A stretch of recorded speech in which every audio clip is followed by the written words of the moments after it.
Hi, my name's Tim. Welcome to my YouTube channel, where I talk about things that I enjoy. One of those things is reading, so today I'm going to do a book review for you, but it's a comic book. So I'm reviewing Extremis from the Iron Man series by Warren Ellis and A.D. Granov. So I've actually got two copies of this. I've got this one, and we got this one. The reason why we have two is because last year was mine and my wife's iron wedding anniversary, and we bought each other the same thing. So this was the one that I bought her with the kind of the movie cover, and it's got that, which I think's very cool. And she bought me this one, the collector's edition. So I read this one because this is actually mine. So this is the story. This is where Iron Man. I think it was written in. Let me just see. Trying to find when it was written. Can't quite find it right now. Pre-MCU. So this basically was kind of where Iron Man got a bit of a reboot, and his backstory was changed, and this is where he started becoming. This was the foundation for what Robert Downey Jr.'s performance was based off, which made the MCU the biggest multimedia franchise ever. So in this, we see Tony's backstory of him. Instead of being in the Vietnam War, it's the Afghanistan War.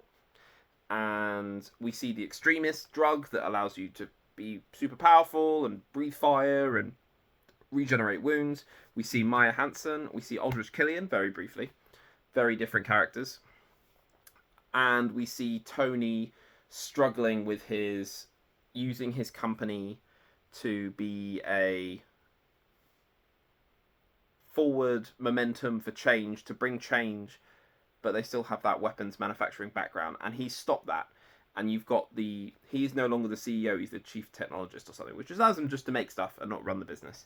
But the people running the business are like, hey, there's a load of military funding here, we can use that money to make the things that you want to make. And he's like, no. That's kind of a key part of his character. And I there's a really good scene early on, here where he's being interviewed by a guy, and just the guy's, it's like a hack job basically. The guy's trying to take him down.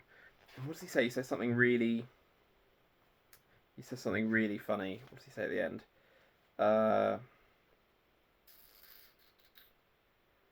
He goes, oh, I'm curious actually, if you know my work, why did you agree to do this interview? I wanted to meet you. You've been making your investigation films for 20 years now. I wanted to ask, have you changed anything? You've been uncovering, disturbing things all over the world for 20 years now. Have you changed anything? You've worked very hard. Most people have no idea of the kind of work you've done. Intellectuals, critics, and activists follow your film closely, but culturally, you're almost invisible, Mr. Penninger. Have you changed anything? I don't know. Me neither. It's been an honor to meet you. Just like, yeah, good on you, Tony. So the bad guy is a man who just takes the extremists. He's just a guy. He takes the extremists, and the guy is like a white supremacist, Nazi. He's one of those. He's one of those guys. And he fights Tony, and Tony has no idea. Tony gets his hand broken and his leg broken, and he's major internal injuries. So in the end, he decides to take Extremis. He's like, just give it to me. And this means that he can then has a psychic connection with the suit to make the suit faster. And he becomes faster and eventually beats the guy. It's 6 issues, so it's not super long. While the Extremist, you are like cocooned. They call it cocooned in scabs, and it's pretty horrible to look at. But in that time, that's when Tony gets his flashback to, meeting Jensen. Yeah, that's what he looks like. Ooh, that's him in the cocoon. You see his hands healing. The thing... So I really liked the story, and I liked Iron Man in this. For me, a big negative, and this is I'm not an art. I really don't like the art in this. Supposedly it's used, it's kind of CGI influenced as well. The thing is, for me, is that it's very, very still. The action... I don't really know how to describe it because I'm not good at this stuff. But the action is really static. The action scenes are really static. The people's faces are varying qualities, I would say. And there's one where look at Tony's face here. What is that? That's a weird face. And for me, a key thing is the backgrounds.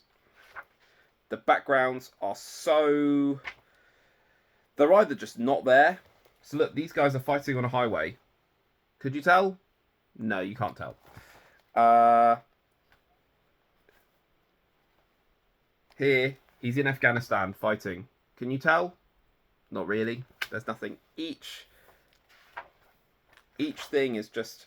Look, this whole scene of dialogue, while they're just very plain backgrounds. And yeah, the action was really static. So that did bring it down for me. Even when, you know, a key part of Iron Man is him fighting and him flying through the sky. And even flying through the sky, it just doesn't fill you with that sense of, you know. And I think maybe it's just because I'm used to reading. I've read previous comics I've read have been Spider-Man and things like that, where the action is so direct. But this one, it just felt very static, and I didn't really like the art style. Would I recommend it? Yes, I think the story's really good. For me, the art style doesn't really work, but for some people, really, really like the art style because it's subjective, because art is subjective. So I gave this 3 stars. 3 stars. There we go. If you've read this, either copy, let me know what you thought below. Does the art style change as you get further on? Because this is only the first 6 issues of this story. Does it change? Does it, you know, do they get better at this kind of weird CG style? Yeah, let me know. Yeah, need to find an outro. Bye!